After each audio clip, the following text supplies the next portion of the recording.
As the police pieced together the clues, one thing became horrifyingly clear. Brian's calm exterior masked a storm brewing beneath.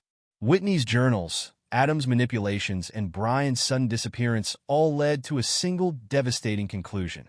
The very lies that had held their marriage together had become the catalyst for a shocking betrayal. One that would end, not just in heartbreak, but in tragedy. Was it love, vengeance, or despair that drove Brian's final actions? The Hayes home sat quietly on a tree-lined street in Springfield, an idyllic suburban neighborhood where each house seemed pulled from the pages of a real estate magazine. Inside their two-story home, Brian Hayes moved with the practiced rhythm of a man who had spent years maintaining the life he'd carefully built. An electrician by trade, Brian prided himself on his diligence and reliability, traits that had made him one of the most dependable employees at GL Tech. At 36, he was the picture of strength. Blonde hair, blue eyes, and a muscular frame forged from years of physical work. But beneath his confident exterior, Brian carried the weight of unease. Lately, subtle shifts in his wife Whitney's behavior had planted seeds of doubt in his mind. Whitney Hayes, 35, was everything Brian wasn't: meticulous, ambitious, and intellectually driven. A sociology professor at the local college, she had recently started a junior faculty position, which brought both excitement and new pressures. Whitney was strikingly beautiful, with long dark hair and piercing eyes that seemed to see right through you. Her disciplined nature had always complemented Brian's more easygoing demeanor, and for 8 years, their marriage had seemed strong. Yet recently, Brian had begun noticing changes in Whitney. She was quieter at times, her gaze lingering on nothing in particular. Other times, she seemed overly accommodating, as if trying to smooth over an invisible crack between them. What unsettled him most was her newfound insistence on boundaries, particularly around her upcoming seminar in Cincinnati. She called it in Cincinnati, Brian had said one evening as they cleaned up after dinner. "I think it's a great opportunity for you. Maybe I should take a couple of days off and come with you. We could find things to do when you're not at the seminar." Her hands stilling over the sink, she replied, "No," her voice sharper than he expected. Catching herself, she softened. I mean, we've already planned the spring break cruise, remember? Let's save our time together for that." Brian frowned, but didn't press. "If you're sure," he said, "just thought it might be nice." "It will be," she assured him, reaching out to touch his arm. "But this trip is important for my career, and you know how crazy it's been at work. I really need to focus." Her insistence nodded at him. Whitney had never minded his company before. Why now? As the days passed and the trip approached, Brian couldn't shake the feeling that something was amiss. Whitney prepared meticulously for her seminar, packing well in advance and double-checking her itinerary. To Brian, it felt like she was anticipating something more than just academic workshops. Their relationship, once effortless, had begun to feel strained. While they still laughed, overshared memories, and talked about starting a family, an unspoken distance lingered. Brian noticed how Whitney avoided eye contact when he asked about her work or her teaching assistant, Adam Torres, a name she had mentioned frequently earlier in the semester, but now seemed to avoid entirely. The morning of her departure, Whitney kissed him goodbye with practiced ease, her suitcase already in the car. "Don't forget to eat something other than pizza while I'm gone," she teased, forcing a smile. Brian watched her drive away, the sense of uncertainty settling like a weight in his chest. Alone in the quiet house, he stared at the cruise tickets pinned to their bulletin board. Something about her urgency to keep him away from this trip didn't sit right. He shook his head, dismissing the thought, but as the hours ticked by, the feeling of unease refused to leave, like a shadow stretching over the home they had built together. One evening, just a day before Whitney's departure, Brian came home early from work. The house was eerily quiet, save for the faint hum of the washing machine. Whitney was upstairs, packing her suitcase with precision. She barely looked up when he entered the bedroom. "Hey, Brian," she said, leaning against the doorframe. "You're really getting everything ready ahead of time?" "Huh?" Whitney smiled without meeting his eyes. "You know me, I hate last-minute rushing." Her tone was light, but her movements were rigid, almost mechanical. Brian watched as she carefully folded a blouse, her fingers lingering on the fabric as though lost in thought. She seemed distracted in a way that left him feeling like an outsider in his own home. "Did you want me to print anything else for your drive?" he asked, trying to keep the conversation casual. "No, I've got it all covered," she replied quickly. Then, almost as an afterthought, she added, "But thank you, sweetheart." The slight delay in her response, the overcompensating sweetness in her voice, it was enough to send another ripple of doubt through Brian's mind. The next evening, after Whitney left for Cincinnati, Brian found himself standing in their bedroom, staring at her empty dresser. Her presence lingered in the air, but the room felt colder without her. He noticed her travel bag sitting on top of the dresser, the one she'd mentioned forgetting earlier. Curious, he moved to set it aside, intending to stow it neatly in the closet. As he lifted the bag, something caught his eye, a small red leather journal tucked beneath it. Brian ran his fingers over the journal's brass lock. Whitney had always kept her journals private, rarely mentioning them and never leaving them in plain sight. The discovery felt like a breach of their unspoken trust. Yet the unease he'd felt for weeks pushed him to pick it up. For several minutes, Brian simply stared at the journal, weighing his options. The locked cover seemed to dare him, its brass gleaming under the bedroom light. A part of him wanted to put it back and forget he'd ever seen it, but the questions gnawing at him refused to be silenced. He examined the lock closely, noting its simple design. With a sigh, he set the journal down and headed to the kitchen. He needed time to think and a beer. By the time he returned, a decision had formed in his mind. If Whitney had nothing to hide, why would the journal be locked, and why had her behavior shifted so drastically? The next morning, Brian visited a specialty store downtown, purchasing an identical red journal with a matching key. It was an expensive gamble, but one he felt compelled to take. Back home, with the new key in hand, he unlocked the journal and opened it to the first page. His heart pounded as he scanned the entries, his fingers trembling slightly with every turn. The first few entries seemed innocent enough, detailing Whitney's joy over her new job and the challenges of balancing her responsibilities. But as he read further, the tone began to shift. One entry caught his attention immediately. "September 8th, my new assistant, Adam Torres, started today. He's tall, charming, and has a way of commanding attention without trying. The female students adore him. I can't deny he's capable, but I'll need to keep things professional." Brian reread the passage, his pulse quickening. Adam, the name sparked a memory. Whitney had mentioned him frequently earlier in the semester, but hadn't brought him up in weeks. Another entry followed. "September 24th. Spent hours working with Adam on readings for class. He's sharper than I expected. I've been thinking about starting a family with Brian, but it's hard to focus on that when work is so overwhelming." Brian's grip tightened on the journal.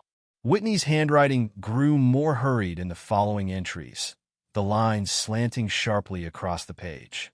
The next mention of Adam stopped him cold. "October 10th. Adam locked the door today during our meeting. I told him it wasn't appropriate, but he just laughed and said no one would notice. I didn't know how to respond, so I let it go."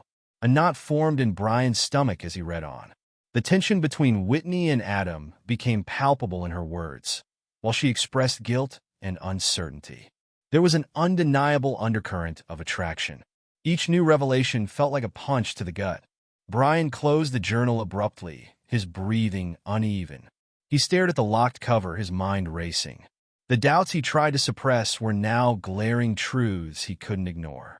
Whitney was hiding something that threatened to unravel everything they had built. For the first time in their marriage, Brian felt like a stranger in his own life. As he reached for the second journal from the shoebox, his resolve hardened. He needed to know the full truth, no matter the cost.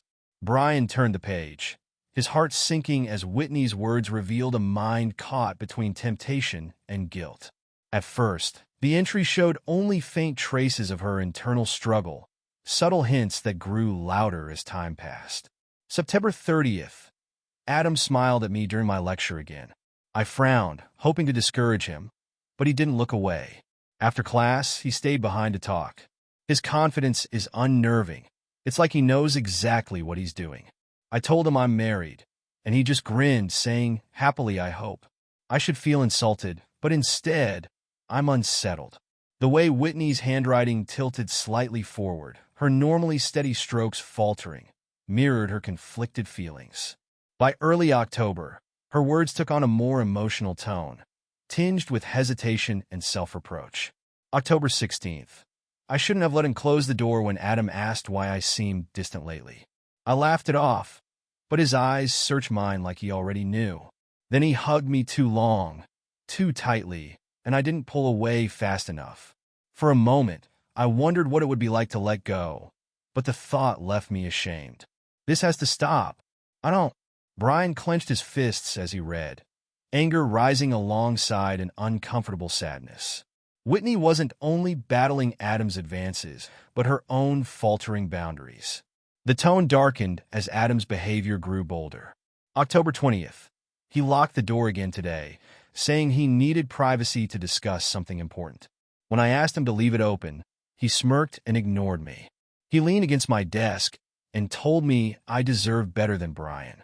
How could he know that? I pushed him away, but the way he looked at me, it's like he's always in control. I hate that part of me liked it. Brian's jaw tightened.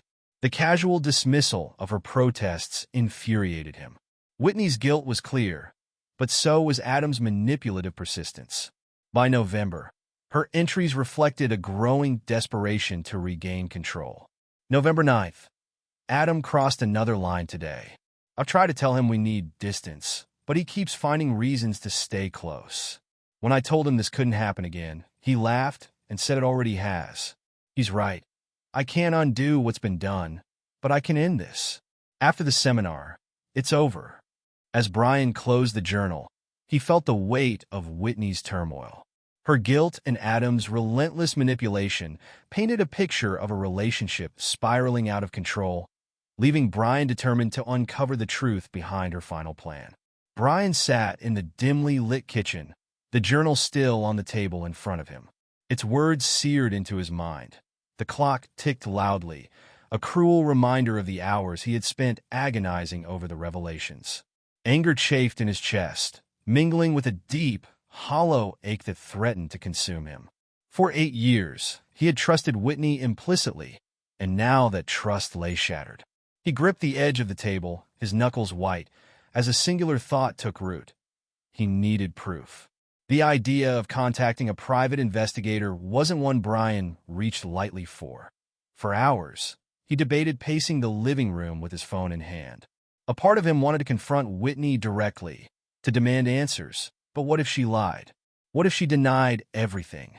No, he realized he needed undeniable evidence. He searched online and found the name of a local firm, Saw Investigations. Their tagline promised clarity in the shadows, and clarity was exactly what he craved. When Brian called, his voice was tight, betraying the storm within. Saw Investigations. How can we help? A calm, professional voice answered. Brian hesitated. The enormity of his actions weighed heavily on him. Finally, he said, I need evidence of infidelity. My wife, I think she's cheating on me. The receptionist transferred him to Francis Hopkins, a seasoned detective whose steady tone immediately put Brian at ease. Tell me everything, Hopkins urged. Brian recounted what he had read in Whitney's journal, his voice breaking as he described the entries about Adam. Hopkins listened without interruption, then outlined the plan. We'll install discrete cameras in her hotel room and the adjacent room. If she's meeting this man, we'll capture it on photos and videos. Is that what you're looking for? Yes, Brian whispered, his stomach twisting. The next day, Hopkins called back with confirmation. It's done, he said. We got photos. I'll email them now. Brian opened his laptop, his heart hammering in his chest. The first photo showed Whitney entering her hotel room with Adam, his hand lightly brushing her back. Another captured them through a crack in the door, their silhouettes unmistakable. The final photo, the most damning, showed Adam leaning in to kiss her, the intimacy undeniable. Brian stared at the screen, his breath caught in his throat. His vision blurred as tears welled up, but he blinked them away, anger hardening his resolve. The images were a gut punch, each one tearing at the fabric of his marriage. For a long moment, Brian sat motionless, the weight of the betrayal pressing down on him. When he finally moved, it was deliberate. He printed the photos, slipping them into an envelope he placed on the kitchen counter. He wasn't sure yet how he'd confront Whitney, but one thing was clear. The woman he thought he knew was gone, replaced by someone he could no longer trust. Brian sat at the kitchen table, staring at the printed photos in the envelope. His anger had simmered down to a cold, calculated resolve. He had envisioned confronting Whitney, demanding answers, throwing the evidence in her face. But the more he thought about it, the less appealing it seemed. Confrontation would only lead to lies or excuses, and he doubted he could keep his composure. No, he needed to be smarter than that. The first step was financial security. Brian knew he had to secure his resources before Whitney could act. Early the next morning, he drove to the bank. The fluorescent lights buzzed faintly as he entered, his heart pounding in his chest. Approaching the teller, he forced a polite smile. "I need to make a withdrawal," he said, sliding his ID and account information across the counter. The teller, a young woman with a friendly demeanor, nodded. "How much?" "$20,000, Brian replied, his voice steady despite the tension coiling in his stomach. The teller's eyes widened briefly, but quickly masked her surprise. "I'll need a manager's approval for that amount." One moment. As she walked away, Brian's mind raced. Would this seem suspicious? Would Whitney somehow find out? He tapped his fingers against the counter, scanning the lobby for anything unusual. When the teller returned with the manager, she handed him the cash in a discreet envelope. "Is there anything else I can assist you with, Mr. Hayes?" the manager asked. Brian shook his head. "No, that'll be all.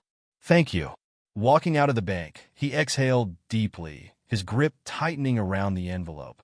The money felt heavier than it should, a tangible reminder of how far he had to go to sever ties with the life he once cherished. Next, Brian drove to GL Tech, his workplace for the past 6 years. As he emptied his locker, his supervisor, Grant, walked in. "Hey, Brian," Grant greeted, surprised. "What's going on? You clearing out?" Brian hesitated before responding. "Yeah, I need to take some time off. Personal reasons." Grant frowned. "You're one of our best guys. Is this permanent?" Brian shrugged, avoiding eye contact. "I don't know yet. I just need a break." Grant's concern was genuine, but Brian couldn't bring himself to explain. Instead, he shook his supervisor's hand and left, feeling a pang of regret as he stepped into the parking lot. His job had been a source of stability, and now it was another piece of his life he was leaving behind. Back home, Brian began formulating the next phase of his plan. He needed to disappear, not just for a weekend or a month, but for good. Sitting at the kitchen table once more, he sketched out a list. Cancel his phone, find temporary lodging, sell his car, and replace the plates. He stared at the cruise tickets pinned to the bulletin board, a bitter reminder of the life he and Whitney had planned together.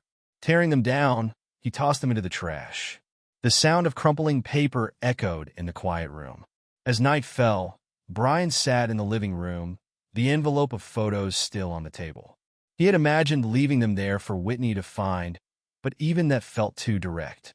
Instead, he slipped them into a drawer, deciding that her discovery could come later, after he was long gone. By the time the clock struck midnight, Brian had packed a single bag and loaded it into his car.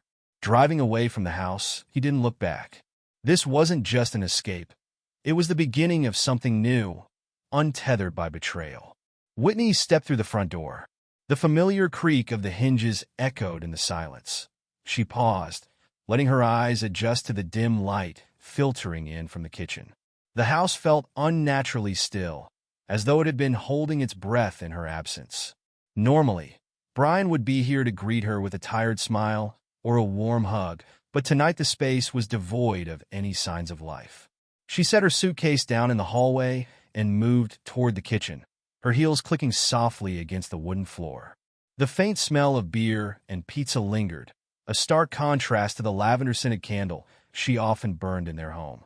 The table was clear, save for a single sheet of paper, weighted down by the salt shaker. Whitney's heart sank as she recognized Brian's handwriting. "Whitney," Grant called this morning, needing help at the village center. "I agreed to step in as senior foreman. I'll be back tomorrow afternoon." The note was brief, almost clinical, lacking any warmth or affection. Whitney sighed, a mixture of relief and guilt coursing through her. She had worried Brian might suspect something after her trip, but the note suggested otherwise. Yet, the tone of his message felt distant, as though a chasm had opened between them that neither of them acknowledged. Sinking into the nearest chair, Whitney read the note again, her fingers trembling slightly. For a fleeting moment, she considered calling him, but the thought of his voice on the other end filled her with unease. Instead, she stared at the salt shaker, her mind racing with thoughts of their last conversation, the cruise they'd planned, and the secrets she now carried. The murmur of voices on the cruise transport brushed past them, the silence of the house pressing in on her, heavy and suffocating. She stood abruptly, shaking off the feeling, and moved upstairs to their bedroom. The room was in its usual state of order, but something about it felt wrong. Her travel bag was where she'd left it on the dresser, and the closet doors were slightly ajar. She instinctively glanced at her journal on the dresser, relieved to see it untouched, or so it seemed. Whitney picked up the journal, running her fingers over its smooth leather cover. She unlocked it and flipped through the pages, pausing at her last entry about the seminar. The words stared back at her like an accusation. After this trip, it's over. I'll focus on Brian. Closing the journal, she leaned against the dresser. Her reflection caught her eye in the mirror. Her face looked tired, worn from the double life she had been leading. For the first time in weeks, Whitney allowed herself to confront the weight of her choices. The guilt that had simmered quietly now roared to life, filling her chest with a deep ache. I can fix this, she whispered, gripping the edge of the dresser. Her voice was barely audible, but the determination behind it was fierce. She folded the note carefully, setting it on her bedside table, and made a silent promise to herself. Tomorrow, she would talk to Brian. Tomorrow, she would tell him everything. It was time to repair the damage before it was too late. Whitney sat on the edge of the bed, staring into the darkened room. Her resolve steadied with each passing moment. The sharp knock at the door startled Whitney from her half-empty cup of coffee. She set it down, the mug rattling against the table as the sound echoed in the quiet house. Glancing at the clock, she saw it was barely 8 a.m. Peering through the window, she noticed a police cruiser parked outside, its lights off but unmistakable. A chill ran through her. Why were the police here? Pulling her robe tighter, Whitney opened the door to find two men, one in a dark suit and the other in a police uniform, standing on the porch. The older man, tall with graying hair, held up a badge. "Mrs. Hayes?" he asked. "Yes, that's me," Whitney replied, her voice uncertain.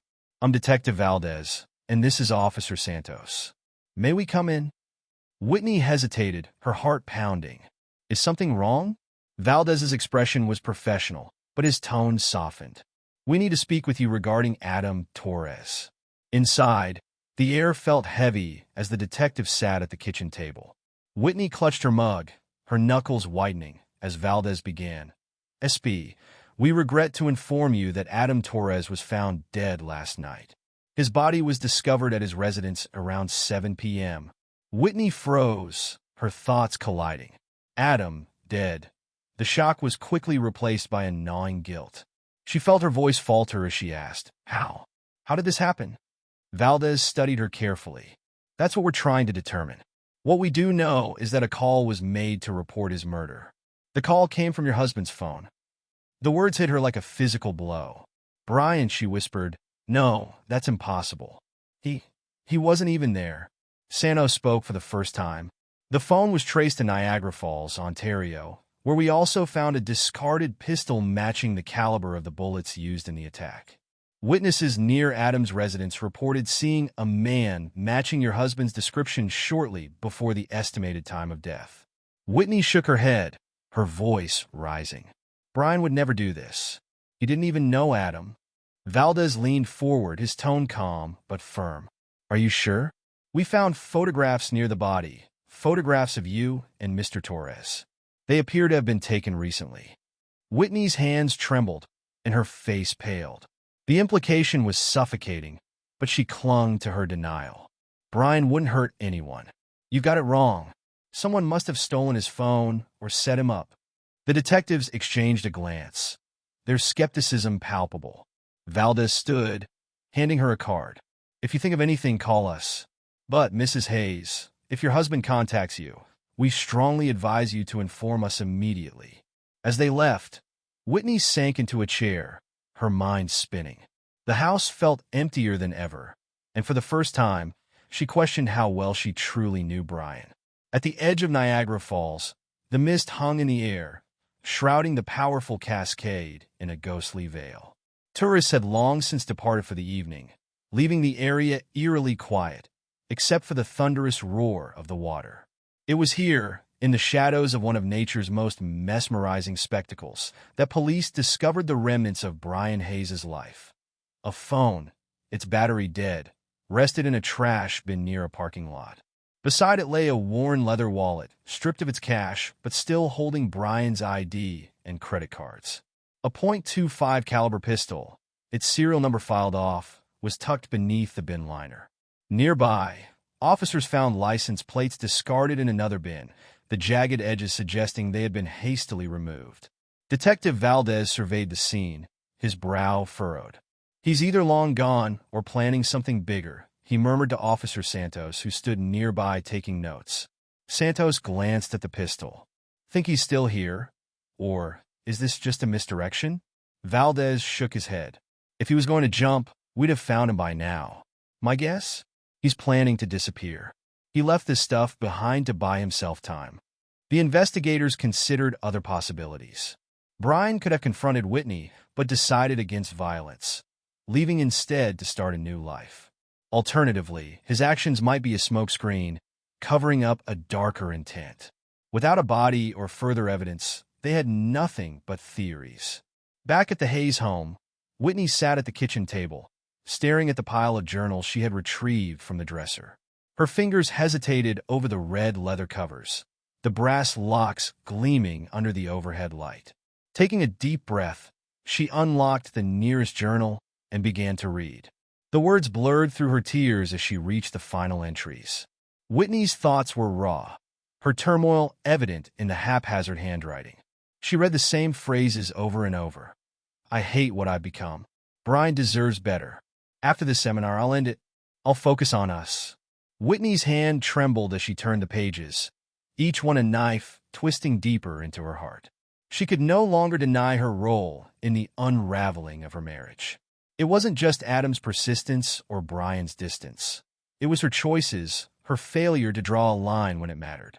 Her breath caught as she read Brian's name, scrawled hastily in a final note. "I love him, but I'm scared he'll never forgive me if he finds out. How can I face him now?" The journal slipped from her grasp, hitting the floor with a dull thud. Whitney pressed her hands to her face, her sobs breaking the silence. Guilt, shame, and despair flooded her, each emotion crashing into her like the relentless flow of Niagara itself.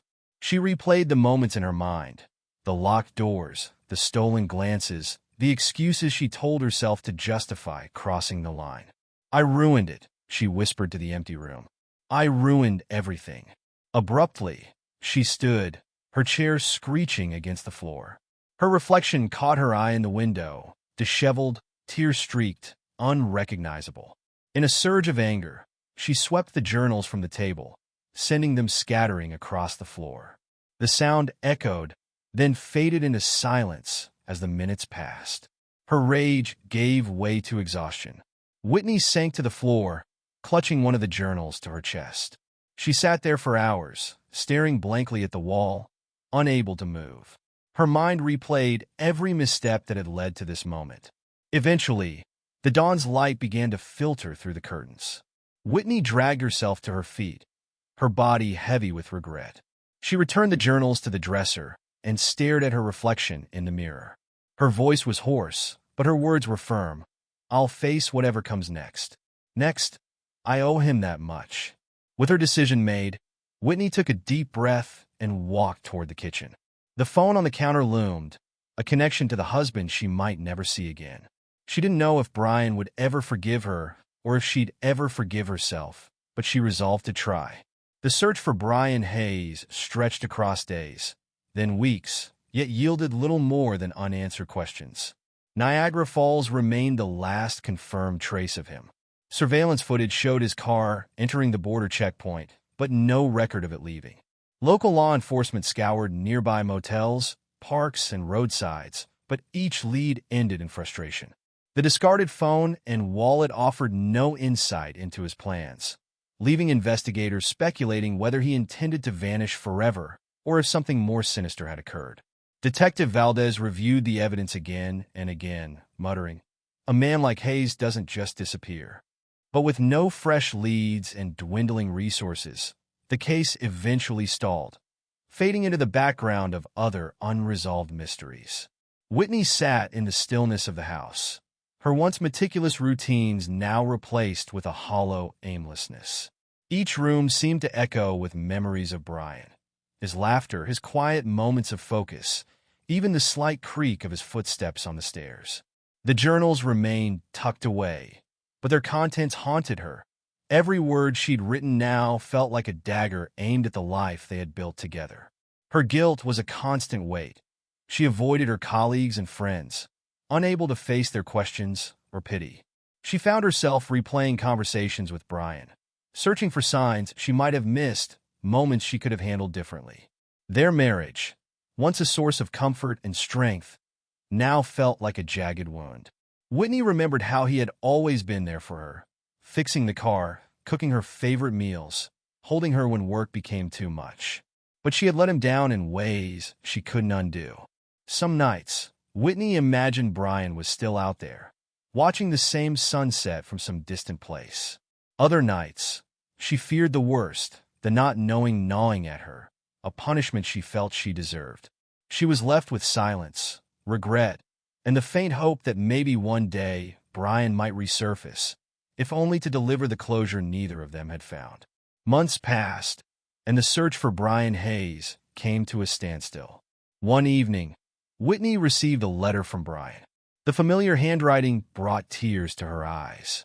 "Whitney, I've gone far away, and this is my final decision. I loved you, but the trust is gone, and I can't live with what's happened. Find yourself again. You deserve peace. Goodbye." Whitney sat in silence, tears streaming down her face. He wasn't coming back. The letter was a definitive farewell, but also a gentle push for her to start anew. She sold the house, locked away the journals, and resolved to move past her mistakes. Somewhere, Brian gazed at a distant horizon, seeking freedom, while Whitney began her journey to rediscover herself.